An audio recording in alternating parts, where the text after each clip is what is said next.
Good evening, everyone. Welcome to the Fitchburg Municipal Airport Commission meeting, November 16th, 2022. It's around 6:07.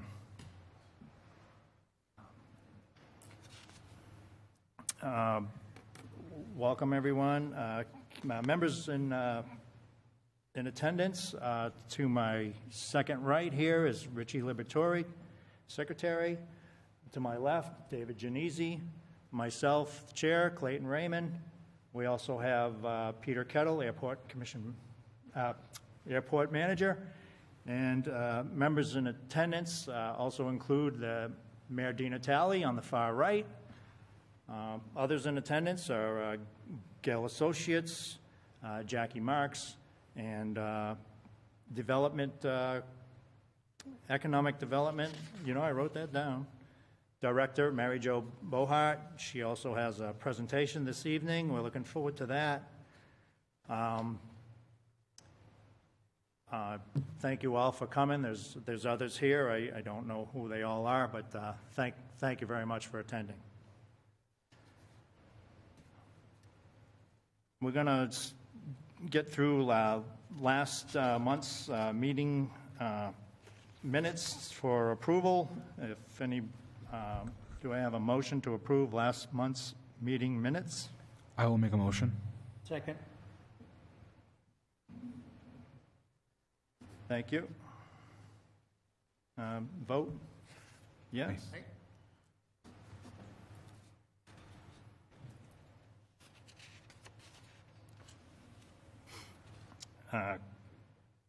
Before I go a little further here, anybody wishing to speak in the audience on a agenda item that is, I should say, not on the agenda, please, you're free to come up and speak for a couple minutes if you'd like. If you're on the agenda, we can wait until you get to that agenda item. I have also, if the other commissioners are in agreement, I would like to switch the Mass Development presentation to the top of the list, so we can get through that. If you're prepared now, that'd be great. So, anybody in objection of? Nope. So let's introduce themselves. Please introduce yourselves, and we'll get started on the mass development that I've been working on for, 5 or 6 months now. Yes. Chair, might I introduce the project just in case folks in the audience are unfamiliar? Absolutely, I know the Mary board Jo is very familiar, but I just wanted to explain.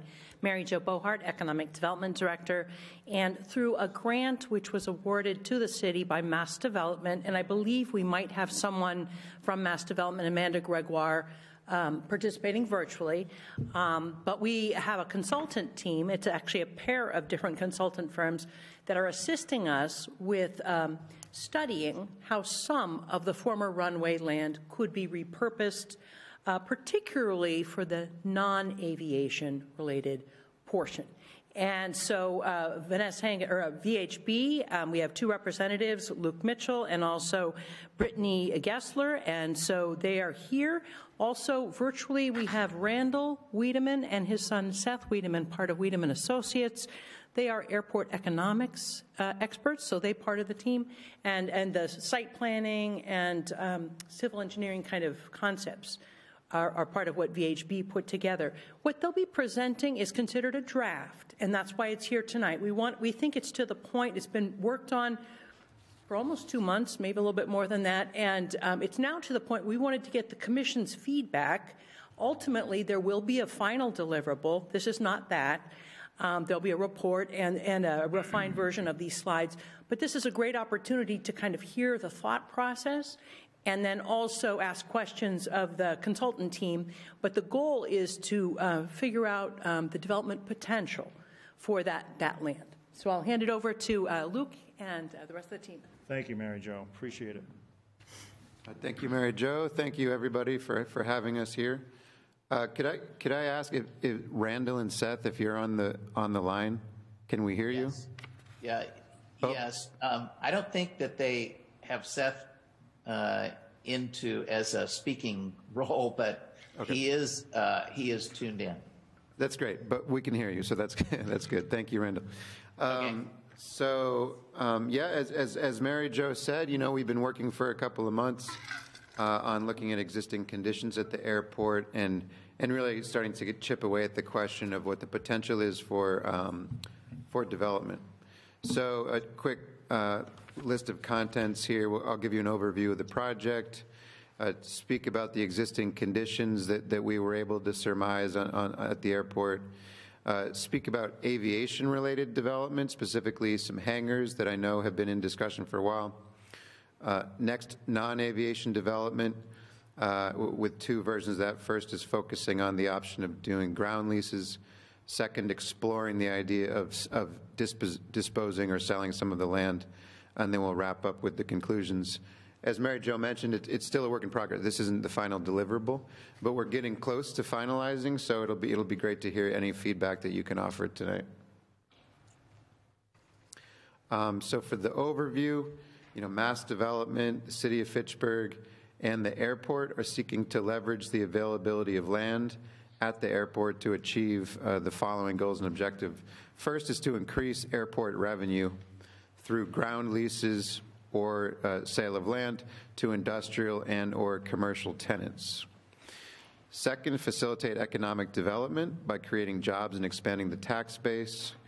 And then third, promote revitalization throughout the airport district with cafes, light retail, and or other supportive uses. And our process has been to first review background materials, meet with stakeholders. We did that early on, met with people out at the airport, toured the area. We conducted a wetland resource area review. We'll get to that in a few slides.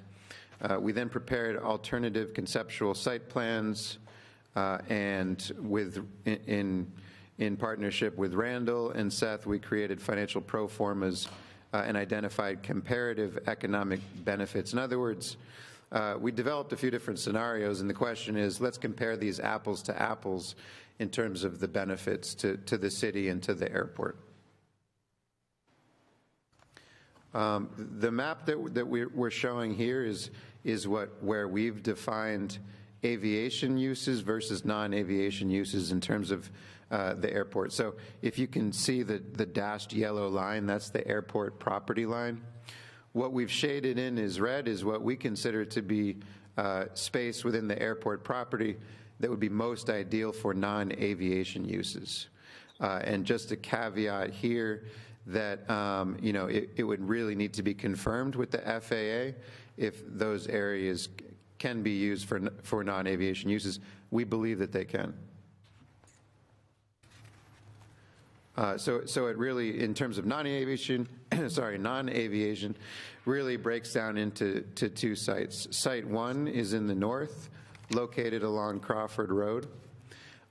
Some things to point out about that site: there's a sloping topography across the site, and to some degree wetlands that are on site. We'll show you that in a minute.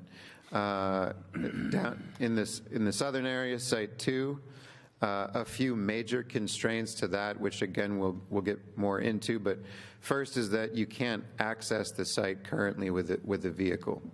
You can't drive around the runway. So really to access that for any substantive use with activity, customers, employees, et cetera, you need to construct a bridge coming across the Nashua River. So that's the first major constraint. Second is the presence of wetlands. Third is that the site is in a floodplain. So it's as we found, it's quite limiting, but we really wanted to dig into that to see, okay, we understand this, it's probably limited. We want to understand how limited it is, and if you were to develop there, what costs would it take to get there, and is that something you can overcome or not?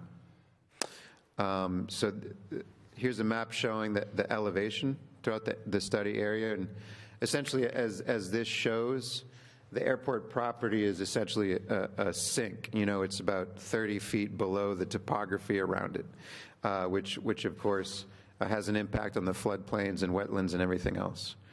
and really the edge condition for, I'd say, about 80% of the property is riverfront. Wetlands on site, as I mentioned, we had a wetland specialist walk the site and mark up a map to show where wetlands are currently. So you can see those in dark green here. In Site 1, there's really one area that we would call the wetland resource that we avoided with our concept plan. We tried to stay as best we could, stay away from 100 feet away from the wetland per the Conservation Commission's policies. And then in the south, there are 3 wetland resources that we avoided with our concepts. In blue, you see the floodplain here. So, the entirety of Site 2 is within the floodplain, so it has an impact.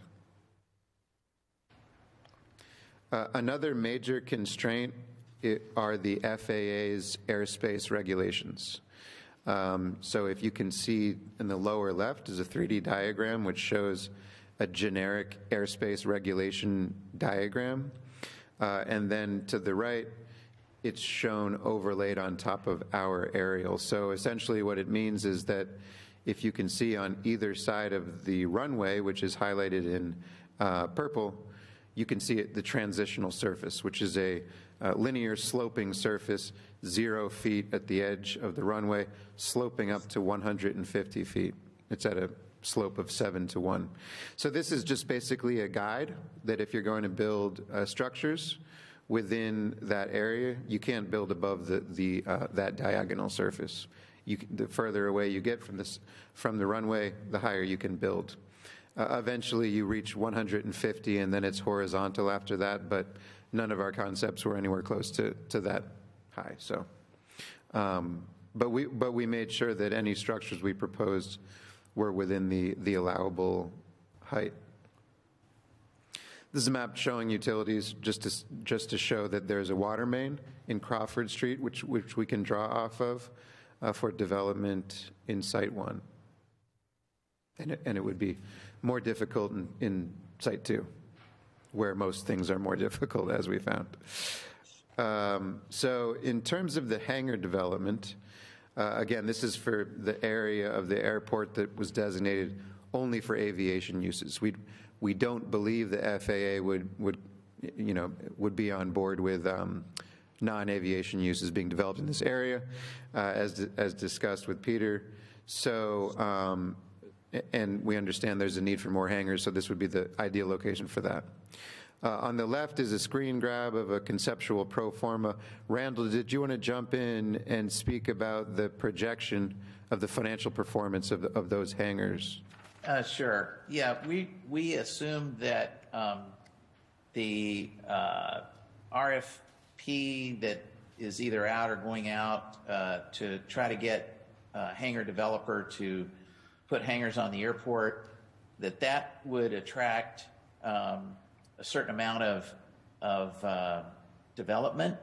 And just talking with Peter, and we sort of came up with an idea that 7 hangars would generate about 40,000 square feet of hangar space, and then there's area around that you need for parking and aircraft apron and things like that. So the ground lease we assumed was basically 1.5 times the size of the building itself, and then we applied a rate to that for a ground lease, and there's also a tax rate that goes on improvements that would be developed there. So we have a hangar value, and those would be taxed at the rate that the city uses.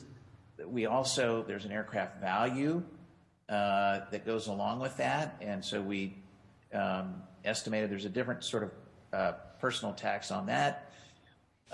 Once we had that, we understood that these aircraft would be buying fuel, and they would be buying it in much greater quantities than smaller single-engine propeller-type aircraft. So we estimated conservative fuel sales amount. That then sort of had a subtotal, and we moved this over a two-phased period, where in the first phase we assumed that 7 hangars were developed, and in the second phase we assumed another 7, that this was successful and it would continue. So again, this is an optimistic scenario, but we wanted to see what the area could produce, and so we had the revenues to the airport from that, and then we applied an inflation rate, and we came up with some totals over the period. So that, in a nutshell, that's how we did it. Yep, and of course our final deliverable will include some backup on that and Yes. the full pro forma. Thank you. Yes. Randall. Yep, you bet. So, okay. Next, we explored non-aviation development opportunities at Site 1 and Site 2. First, looking at the option for doing ground leases. So I'll walk through a series of slides. On the left, you'll see the work that we put into the pro formas and projecting the financial performance of the concepts. On the right, you'll see visualizations of what those concepts are. So here are just some assumptions that we factored into the pro forma exercise listed here in terms of the ground lease revenue, building costs, value of land, property tax rate, and inflation rate. We're pretty comfortable with these, having vetted them in discussions that we've had, but again, not final yet, so we can tweak these as needed moving forward. But these are the assumptions that we used so far. So for Site 1, we explored 2 alternative uses at Site 1. First was a large industrial or warehouse facility located on the hill, which you can see here in the grassy color. And then second is a gas station and light retail located along Crawford Street, moving away to the east. The second alternative that we explored is a hotel and smaller industrial or warehouse facilities on the hill, and then sticking with the same gas station and light retail concept along Crawford Street.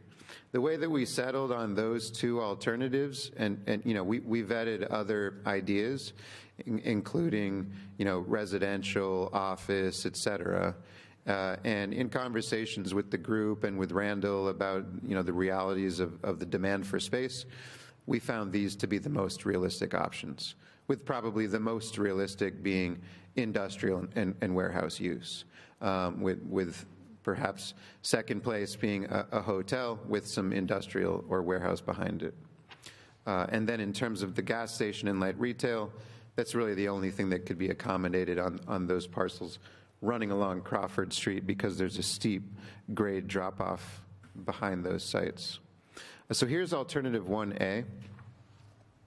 As you can see, we fit, it was basically a highest and best use study. So what you see in the big gray envelope is a large warehouse of around 240,000 square feet. And we call it warehouse here, but that can be warehouse or industrial. So there's a ground lease area associated with that, and annual revenue that would come through that ground lease.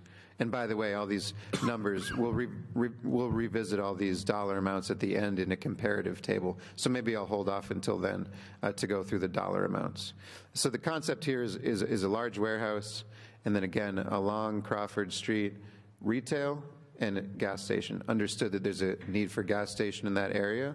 So if there's a demand for that, that would be a good location for that.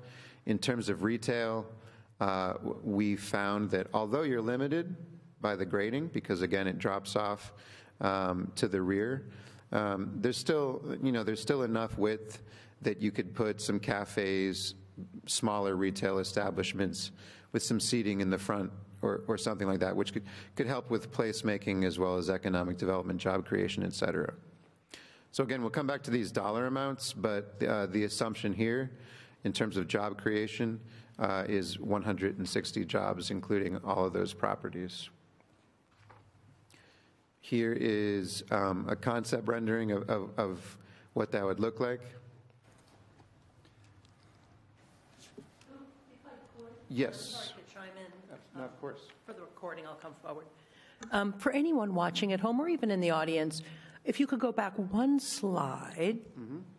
The aerial photograph that was utilized, of course, still shows the Crosswinds runway. So I didn't want anyone seeing this for the very first time to think a runway is coming right up to the edge of what might be a building. The whole reason that the land is available is that the Crosswinds runway has been abandoned.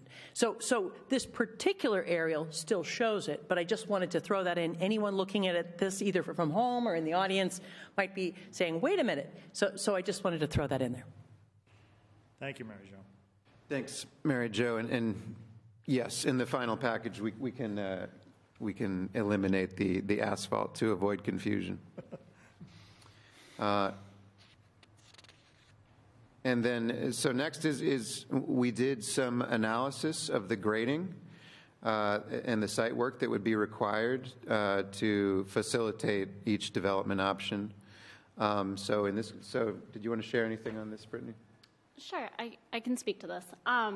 So as Luke has mentioned, this entire site is on a significant slope. You can see the roadway is up at elevation 375, and then the former runway is down at elevation 345. So there is about 30 feet of grade change under existing conditions. And of course, if we were to redevelop this with one single building, that single building is flat. So we need to take that 30 feet of grade change and flatten it. To be honest, by Central Mass standards, it's really not that big of a deal. We do this type of grading work for this size building all over Central Mass. It's really not a limiting factor.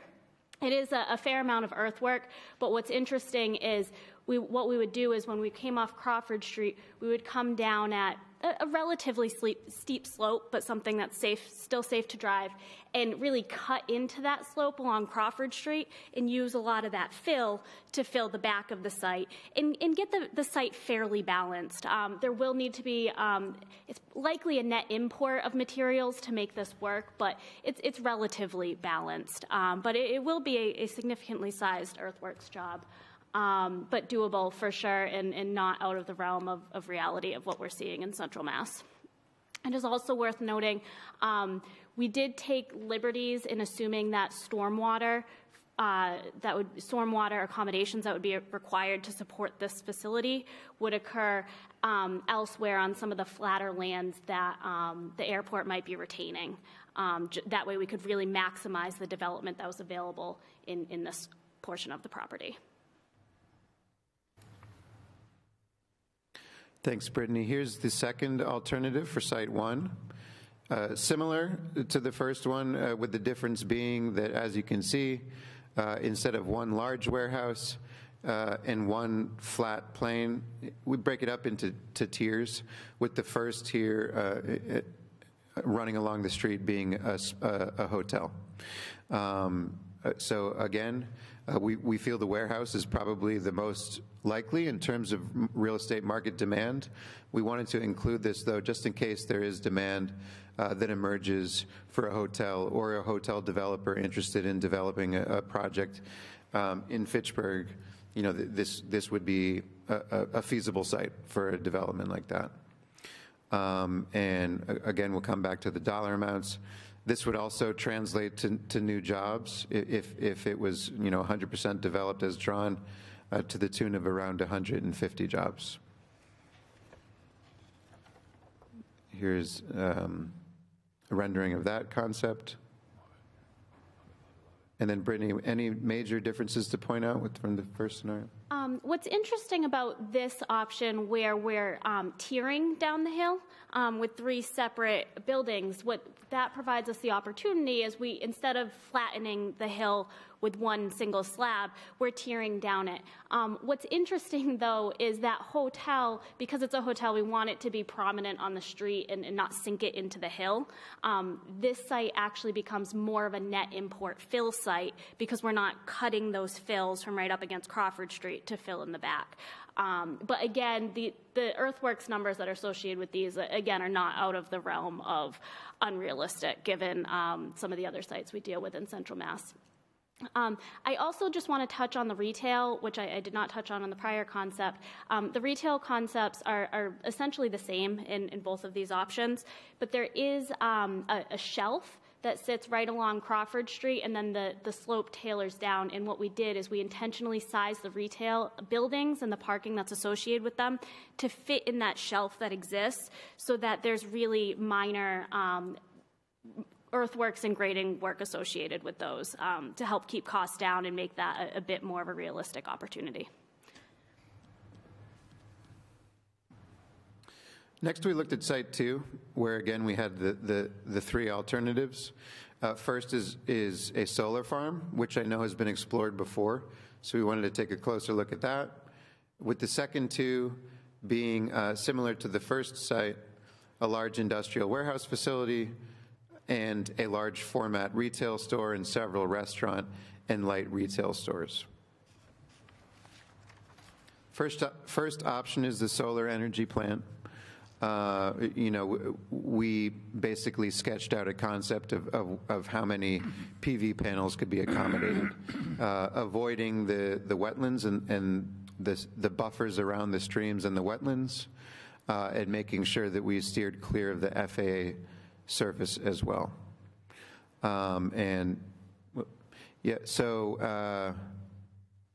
One note here, and Randall, you can weigh in now, or if you'd like, we could wait until the end when we have the comparative table up.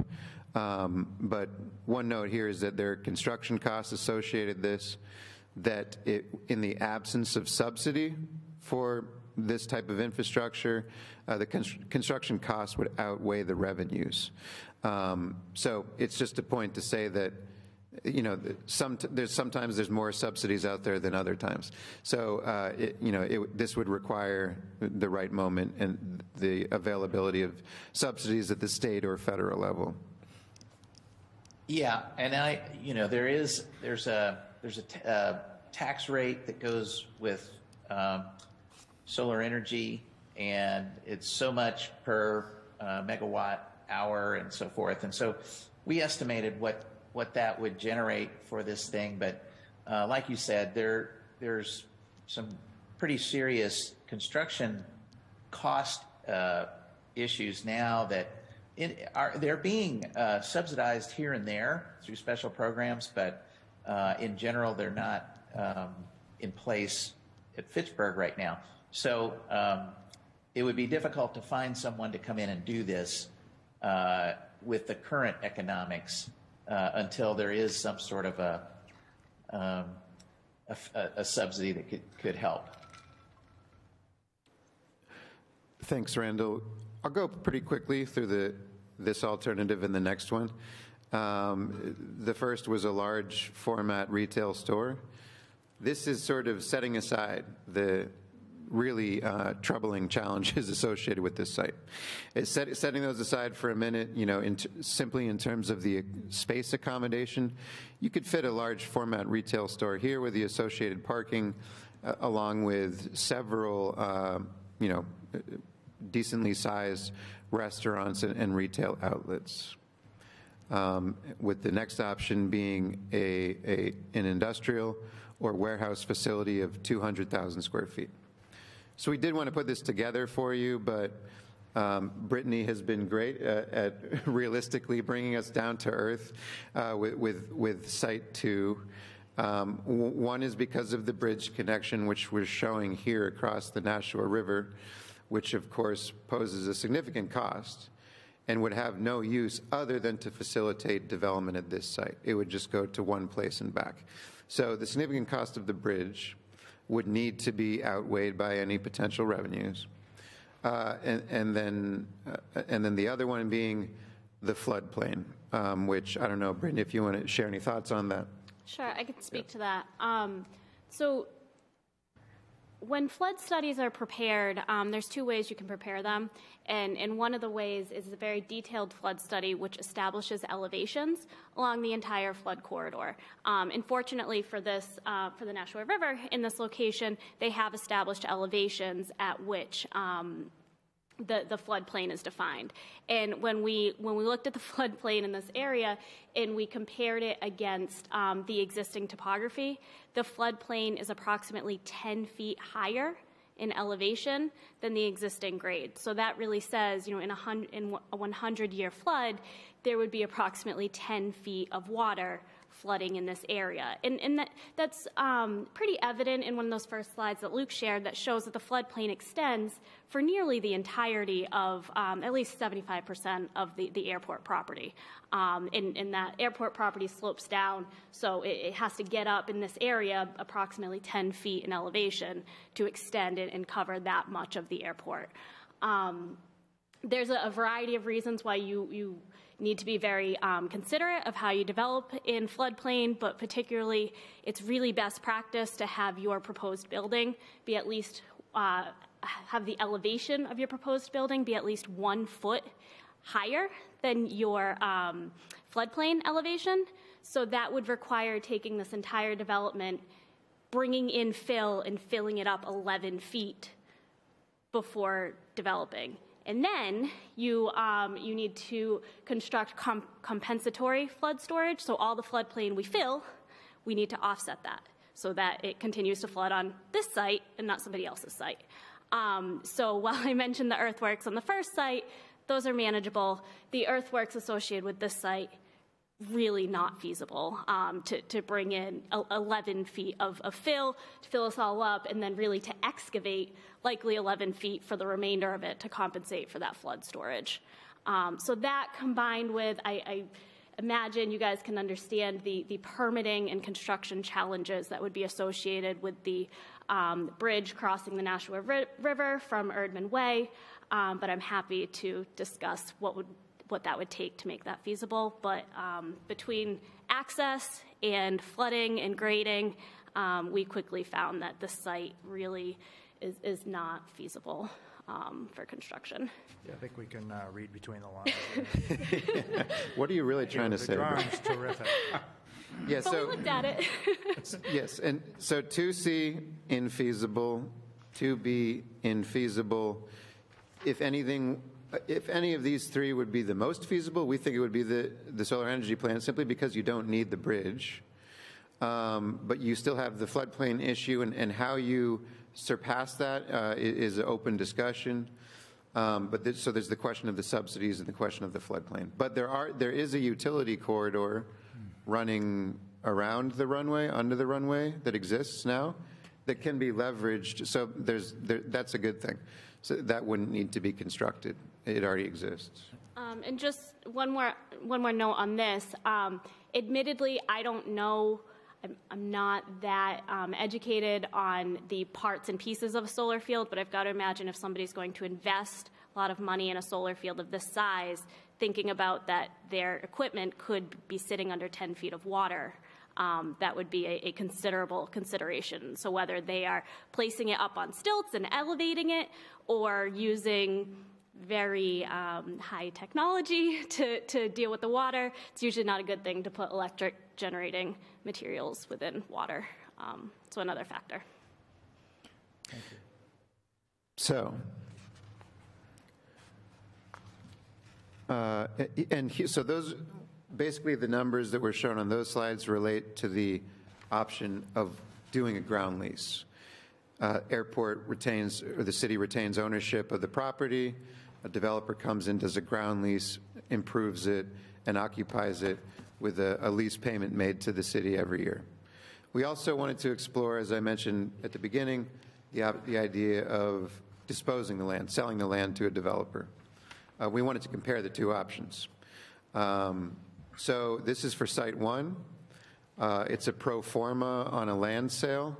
that factors in the land value annuity assuming 4% over 10 years, and then identifies our estimates of the annual property tax revenue you'd get from the land, from the building over time. And again, this will come back in the last slide comparing options. Same thing here for Site 2. So here's the summary of those options that we just went through in terms of the economic benefits or I should more specifically, the 10-year cumulative revenues to the city, as well as new jobs. So for the hangar site, if you assume 80,000 square feet of hangar space to be developed, it results in 10 new jobs, 6.5 million cumulative revenues to the city over 10 years, ranging up to 8.2 million. For Site 1, the first alternative, which is the warehouse or industrial concept, 160 jobs, 14.5 million over 10 years in revenue, ranging up to 17.4 million. The next option, which is includes the hotel, we found would be slightly more than the previous option in terms of cumulative revenues to the city, although the new jobs would be slightly less. And then for the land sale on Site 1, the 10-year cumulative revenues to the city are substantial, but a little less than the ground lease. So it's something to consider in terms of, do you want to lease the property or sell the property? Both would net decent cumulative revenues to the city over the course of time. But, obviously, you'd be able to retain ownership of the property if it's a ground lease. So there's a lot of factors to consider there, but I think the takeaway from these numbers is that in either case, you get decent revenues to the city over the course of 10 years. For Site 2, looking at alternative 2A, the solar energy plant, new jobs, we estimated that at 1. It's not going to result in a lot of new jobs. In terms of your 10-year cumulative revenues to the city, $500,000 ranging to $750,000 over the course of 10 years. Reason being there is that there's no improvements to tax. There's no property tax on buildings because there are no structures. So it's really just the tax on the land itself. And then alternative 2B and 2C, moot points as discussed. Last line item being a land sale of Site 2. Which would result in 10-year cumulative revenues to the city of around $1 million. Randall, was there anything else on this slide that you care to point out? Yeah, I would just say that for the solar energy, the revenues are primarily from the tax on the generation of electricity. In other words, there's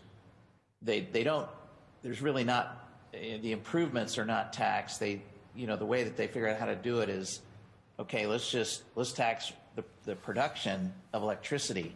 And so there's a certain formula that's used, $9,800 or something, plus, some other amount that goes into that calculation. So most of that money from that, there is an annuity.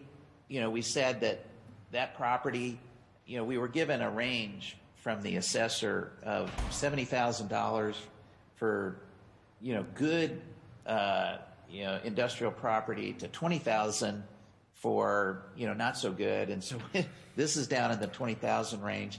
So the annuity, if you will, in other words, if you were just to take a sale of that property and then dole it out for airport projects over a 10-year period, is much lower than, say, the north side. And so that would be added to it as well. So those are, to me, those were the main things. I guess one other thing to point out is if you do sell the property up north,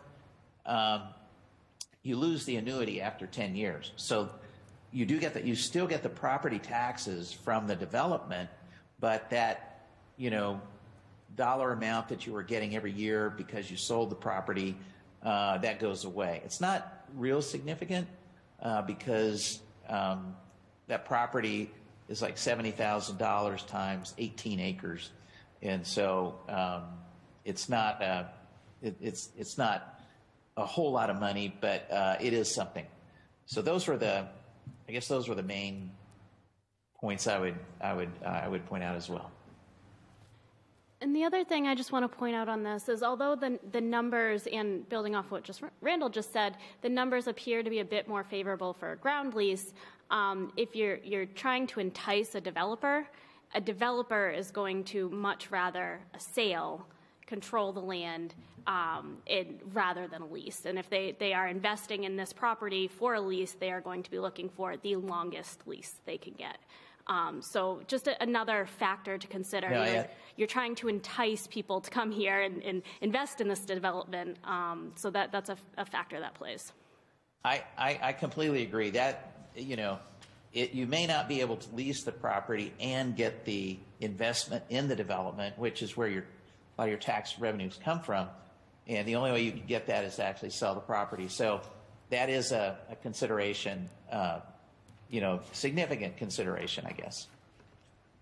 Yeah, so in a nutshell, Site 2 is constrained, and maybe you can continue to explore options for finding partners who want to build solar energy over the coming years. We were happy to find out that Site 1 is much less constrained, and it's really only constrained by what the market is interested in doing. So I think our recommendation for Site 1 is to put some thought into how you want to approach that. And maybe it's through an RFP. Maybe it's simply through subdividing the property and putting it on the market, and working with brokers to be introduced to people interested in developing it. And I think either through a ground lease or a sale, you can still have a level of control over what gets built there, and to some degree control whether or not it's supporting your goals as a city for what you want to do in that district. So I think that's exciting, and I think there's a lot you can explore there. Mary Jo, is there anything we're missing? No, I think that's good. Okay. Yeah, just a quick question. You said a longer lease would be desirable for somebody to develop that kind of property. So longer, 30 years, 60 years, 90 years? What's going on out there in Central Mass? I think they're going to want to start at 60 years is where the discussion is going to want to start. Well, the developers that I spoke with were looking for 99 years. so it's actually, yeah, they may want to start at 99 and they may land at 60. But yeah. I think anything less than 60 is going to be tough for someone to make a significant investment in. They really can't get funding for it. The bank is not going to provide financing for something that they only have a lease for less than 60 years. So that would include a small retail, include a gas station, still would be unlikely? I don't know, admittedly. No. Maybe Randall can speak to that. Right. I'm not certain about that, but I know that for a large development, it would require a very long lease. Yeah, it could be shorter for the small parcels along Crawford. Yeah, I'm just thinking out loud. Yeah. I know that we definitely have constraints as far as the FAA is concerned. Yeah. They don't like to hear anything over 50 years, and even at that, it's it's difficult to achieve. We haven't talked to them too much about non-aeronautical land lease and the length of time there would allow us to do that. So that's something we could, certainly look at. I guess does anyone else have any other question or comment they want to? Well, I think the first site, it's awesome stuff, and I could see it, the warehouse concept or the hotel concept. I just want to, I guess it's the tourism background of mine, stress that this city is in desperate need of a hotel, And I think that an addition of a hotel for 1B would be tremendous value added for the area. Because right now what's happening is they're going to the DoubleTree. And if the DoubleTree is booked up, they're going to Devon's. You can take Great Wolf out of the equation. Great Wolf's always booked up. So we're losing out on all that tourism revenue by not having something. And I think having that option would be great for the area, especially with the sporting facility Game on Fitchburg, who I believe is going to be doing a hotel, but we're not really sure where that's standing right now. So as far as I see it, we only have one hotel in Fitchburg, and that's in West Fitchburg. So I think it would be nice to have something in the area like that. So I just wanted to throw that 2 cents out there. Not that we need to make that decision today, but. Right. So this concept, in let's say in its final stage, does it sit somewhere where all these groups can look at it and say, oh, yeah, there's a place for a hotel, or is this something that us, the city or the airport has to go out and promote or market ourselves? How explain that to me, please? Would you go through the RFP process, that kind of thing? Yeah, so if it was a ground lease, I'd imagine it could be an RFP, and just advertise it as much as you can, publicize it, word will get around pretty quickly. Yeah. And then you can make a short list and start interviewing developers. Right. I know there are developers that are eager to come up this way. Right. I know they've met with our sisters, Twin City. I know they met with us, and it's, it's just having the space for it. Yes. And this would be one to look at, in my opinion, for sure. Yeah, and in the RFP, you could set up the solicitation process so that developers come to you with proposals, and then you can select your, whatever works the best for you. Yeah, to be clear, these concepts are just a starting point. Yes. And they're going to have their own thoughts and desires, and there's never only one concept. There's always dozens of Yeah. concepts. Yeah. And they would come with what they would propose, and yes, you could solicit for multiple proposals and see which one is the most appealing. Because it's non-airport use, I probably know the answer to this, but I'm going to ask anyway. Whether it's a lease or a sale, does it require FAA approval? Yes. For what? In the past, the FAA is really, really objectionable to selling property. Yeah. Yeah. I would add something very quickly, and that is that in the most recent FAA authorization, there is a section that allows a sponsor to dispose of property that's not needed for aviation in a much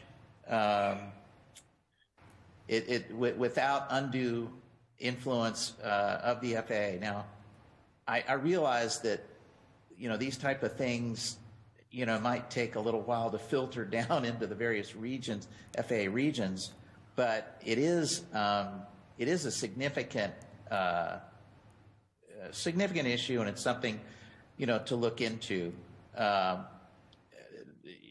So when that occurs, I mean, when you actually begin to look at the land that is not necessary for aviation purposes, you might want to check out the provisions of this new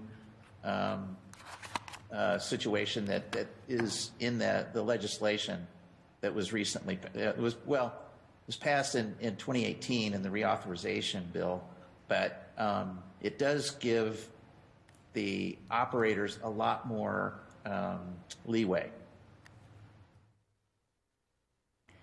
Thank you, So Randall. selling is obviously the preferred approach, would it be? For a developer. Right. Yeah. That would make it more appealing, right? Yes, correct. Yes. It's going to make it much more viable to get financing. Okay.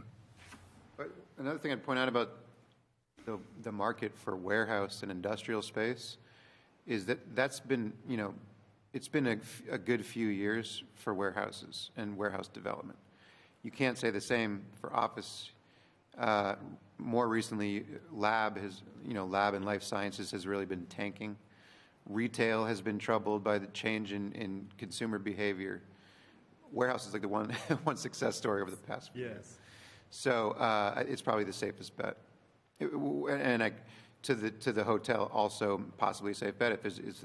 You might need a more finely tailored demand study for hotels. That could be helpful, which you could achieve relatively easily. I mean, there's no penalty for soliciting both Absolutely. options. Correct. Yeah.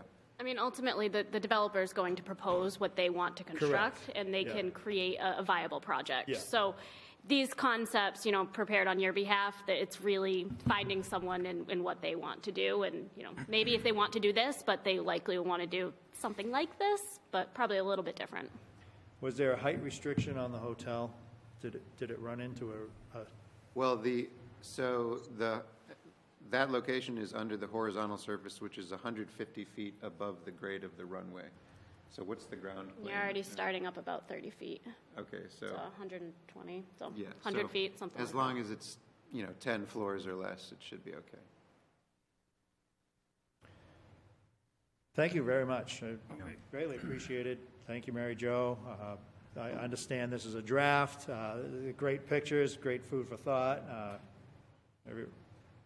Couldn't hear anyone in the room other than the mayor talking. So, I mean, I think it was a good go. Great. Yeah, you're welcome. Thank you for having us. We appreciate it. Thank you very much. Appreciate it. It's great talking to you. Thank you.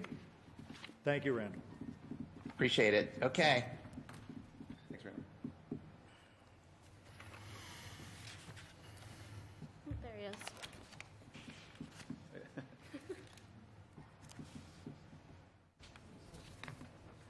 Who's that? That's Randall. That's right. That's in South?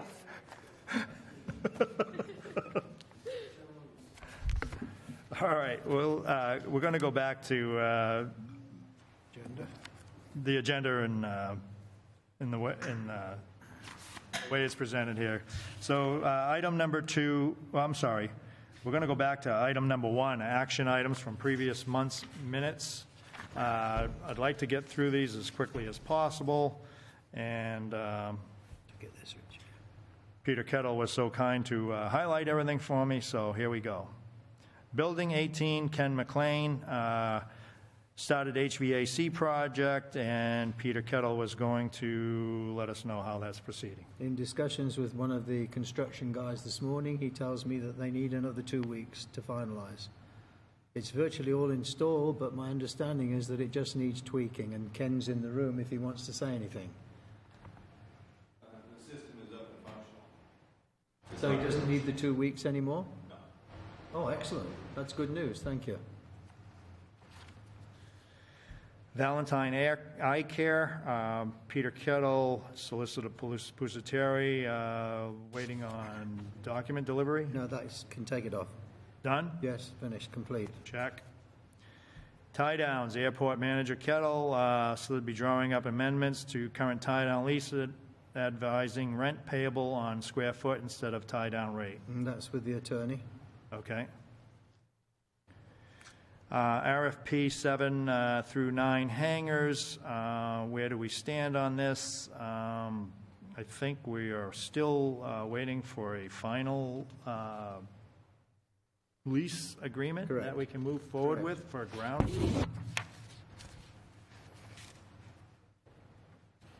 So there was no action or nothing changed on that since No, last it's still ongoing. Okay.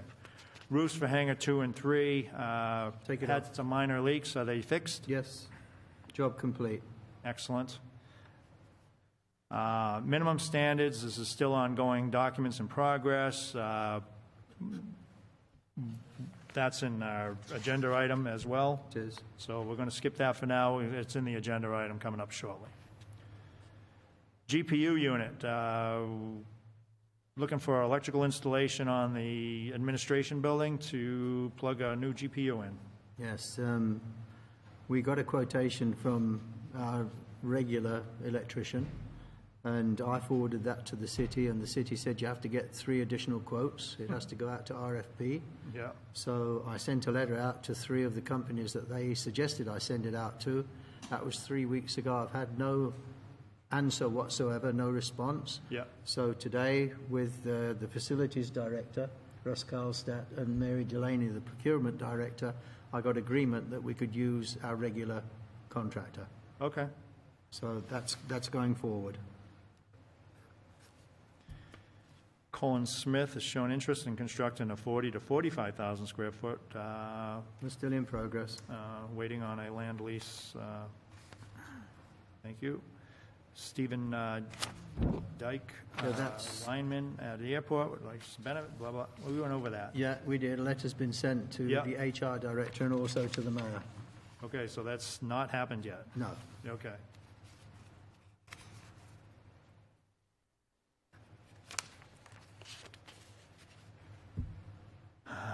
Minimum standards. we've covered, so. It's going to be a whole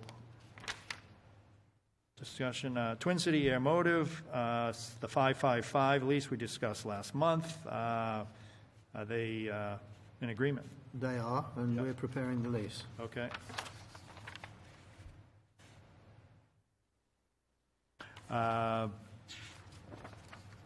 Tenant is in arrears of $17,000 and Paid up. paid in full. Yes, sir. You were busy this month. Yes, sir. Yeah. Where are you, Mr. Chairman? New business? I am on, Items from the... I'm on action items. You Action probably items. don't have those. You don't have it, Steve. I don't have this on here? Action items in bold? No. Why not? I can't answer that. Don't worry about it. It's item 1, Mr. Mayor. Item 1. Will it help to accelerate the process? By all means. Okay. So we'll keep you in I the don't dark. care- I don't We'll care keep that you in it's the not dark, there. and that'll make it quicker. Yeah, right. Ground power unit wiring installation, we just That's did done. that. And we've done that as well. Mass development is completed. Yes, sir. Tie downs is done. Tie down, The Pete store, all done. Pete store. Okay, sir. action items complete. Let's move things along. Now you can follow. Item 2, Correspond, Mr. Mayor. What? item 2, you have that. Item 2. I have Yes. that. Correspondence to the commission. No. It says no. Since that time, we have had a letter, well, it was an email that was addressed to me that should have been sent to the commission. Okay. I forwarded that email to the commission. You have a copy of it that I passed to you. You've already seen it. I don't know if you want to read it out. It was related to the minimum standards, and it was from one of the tenants, Harry Gill. Okay. I don't think there's a need to go through that at this moment. But I have it. Okay? Yeah. Thank you. Thank you.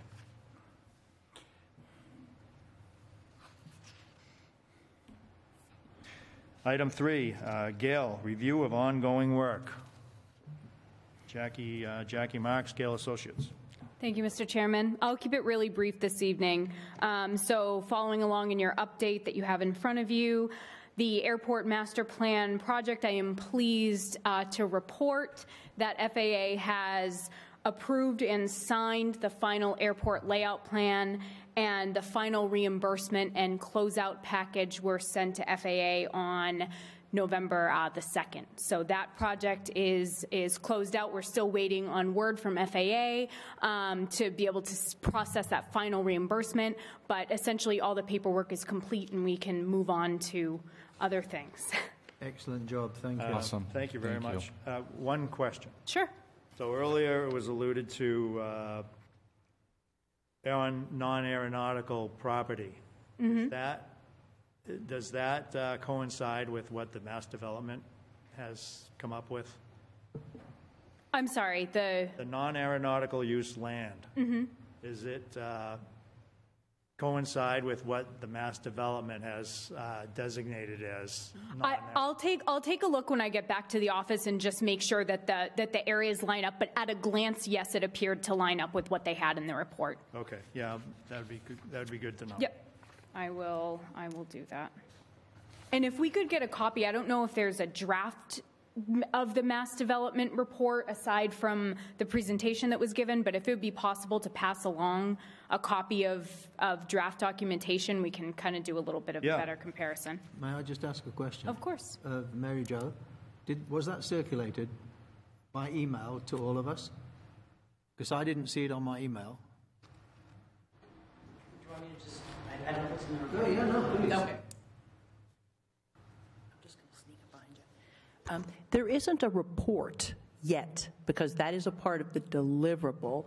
The reason the team that presented tonight used a slide deck is simply because they wanted to get feedback before they went into the writing, the hard composing of that analysis type report. There will be one, and once the report is created, it will probably exist in a draft form before it becomes the final form, because once it's the final form, that would be the end of that consultant team's work effort.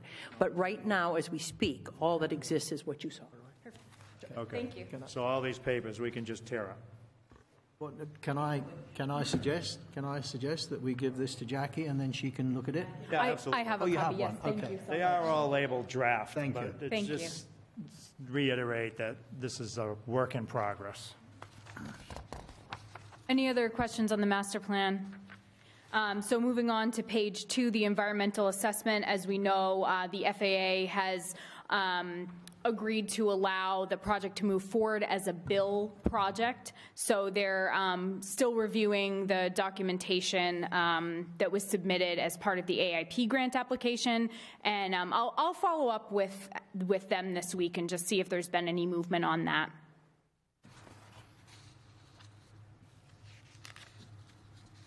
Any questions on environmental assessment? Okay. So moving on to page 3, design and permitting for the main apron reconstruction. So the FAA has notified the airport that within the next 2 years, there isn't the necessary funding to pursue the construction of the new apron area. And essentially what that means is the FAA requires that any design documents that are produced have to be constructed. If you were to do a design-only grant for the design of the apron, that project would have to be constructed within 2 years, and because the federal funding will not allow for the construction in the next 2-year period, the design for the apron, we've been notified, is unfortunately going to have to be on hold. Is that in stone? There's no possibility for monies to come from somewhere? As far as we know, the AIP, the regional, their regional CIP just doesn't have, they don't have the availability of funding for the construction within the next couple of years. Yeah. I believe they said, 2025, 2026 timeframe was a little bit more realistic. It's unfortunate. It is originally they had given us hope, They but then did. they took it away. Yeah. So So on that note, I guess if there are no other questions for Gail this evening, that was all I had for the commission. Thank you very much, Jackie. Thank you. Thank you. Appreciate it. thank you. Have a good night. Approval was quicker than I had anticipated.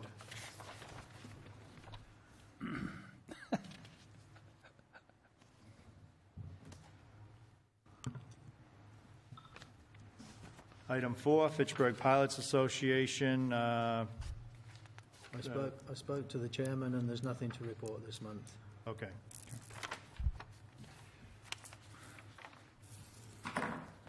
New business, Twin City Air Motive Agreement. We kind of went over it in action items, but Being worked on. Item 2, new business, Hangar 1 agreement. Awaiting comment from the tenants of Hangar 1.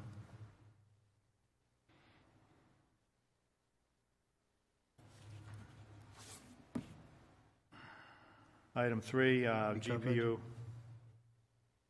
in progress, or actually, progress has happened. We got a Yes. permission. Yeah. Yes, sir. Old business from last month, well, actually, for the last several months. Minimum standards, item 2.3. I know we have a gentleman been waiting patiently. We do not have a published minimum standards for 2023 yet to be posted, but we are in the process of working on that, as promised in last month's meeting. I'm open to any comments since our last meeting, if anyone wants to speak on that item.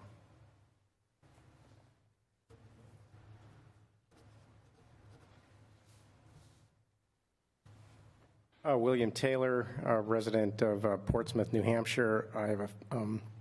I own a part of a hangar building at the airport and have an aircraft based at Fitchburg. I just wanted to return to the matter of correspondence that was raised earlier regarding the email that was sent from Dr. Gill to the airport manager and I guess in turn to the commission. Yeah. Don't need to read it into the record, but I just want to say that from my opinion and any others who may like to speak, fully support the contents of the email and the communication and the suggestions that were made by Dr. Gill to the commission. And I would like to request that be formally put into the record of this meeting. Either I don't know if that happens via the minutes or otherwise, but that this matter should be viewed as input from a number of pilots, myself included, that the commission should take under consideration as they consider the matter of minimum standards. Thank you. Thank you. Is there anyone else that would like to speak on 2.3?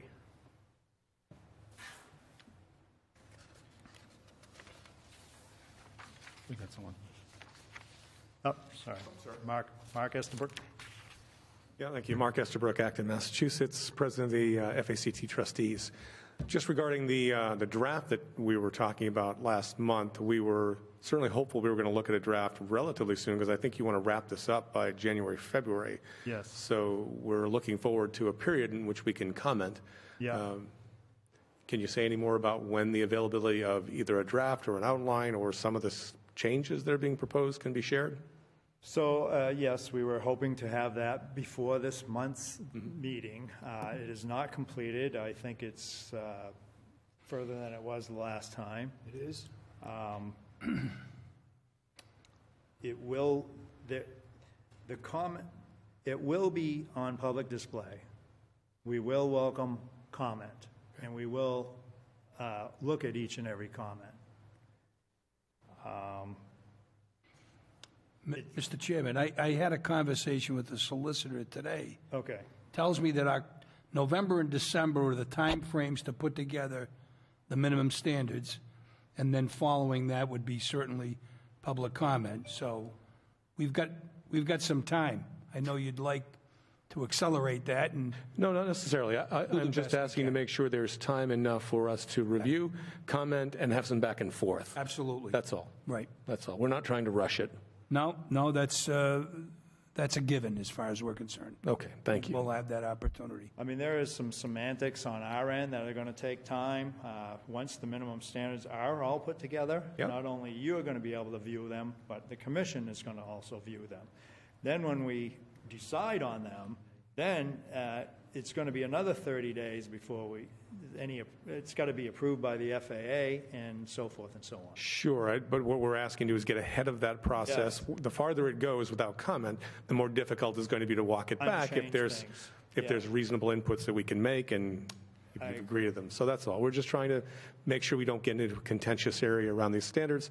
A lot of us have been doing a lot of research in these areas. A lot of these folks back here have been doing a lot of research. We have a lot to bring to the party, we think, in terms of comments, including the liability. There's an email that was published recently declaring liability requirements. Not something we had an opportunity to comment on. It's just been declared. So that's the kind of thing where it's a little uncomfortable for us when it just happens without any comment period. We don't think that level's reasonable. We have reasons why. Yeah. We're looking for a forum to have those discussions. Yeah. Okay. Yeah, I mean, the level of insurance was something that was discussed at the last meeting. And it's not, apparently there was the minimum standards were adopted in what, 1973, not 50. I thought it was 54 we went back to, no? No, that was wrong, Mark. It's That was incorrect. 73, So okay. 73. All right. Now, in 73, there was a value amount of liability written, and it was $1 million.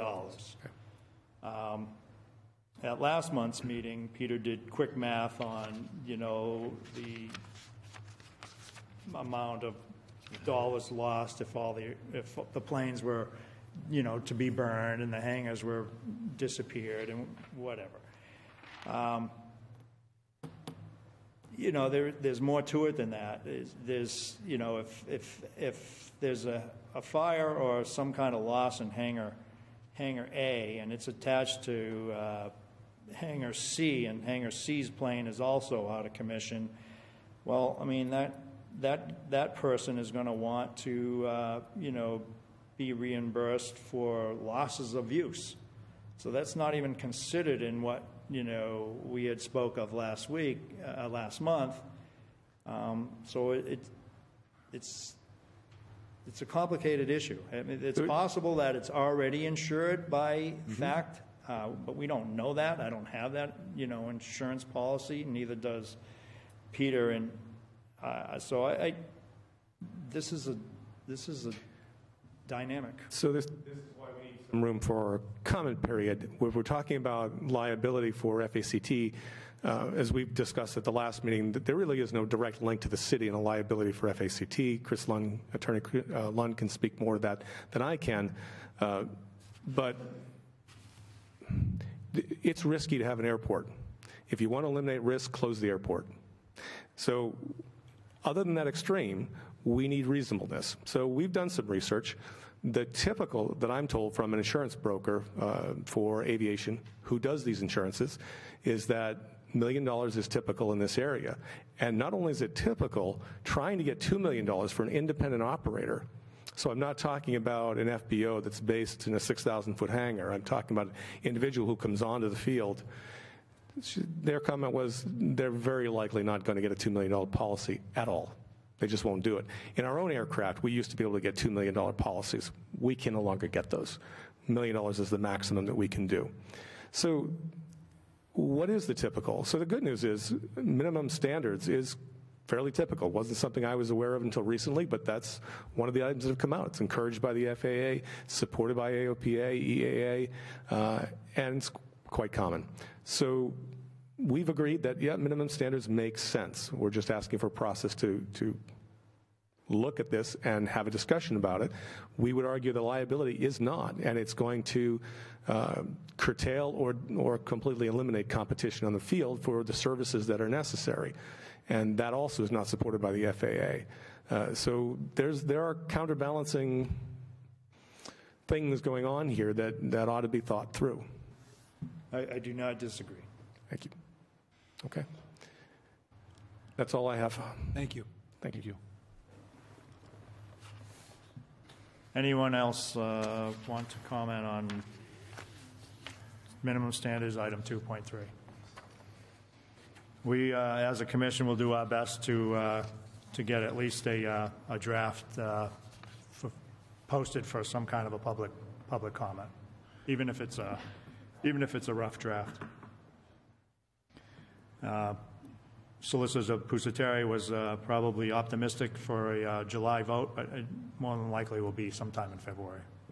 But the comment period will be well over by then.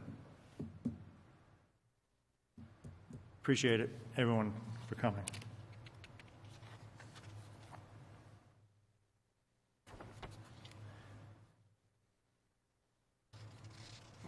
Mass development is complete. Item C, tie downs, FPA co-op. Covered. It's with the attorney. Okay. I saw it, it's covered, it's with the attorney. Are you in receipt of my email I sent this week? I can't put that on the agenda because it's not on the agenda. That'll have to go on to next month's agenda.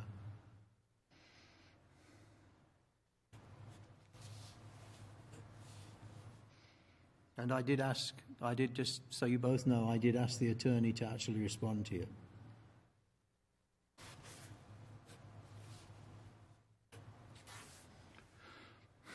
Item D, RFP 7 to 9 hangars, No, wait. and no action. No. Roofs 2 and 3, Complete. complete. Take it off. Pete's store.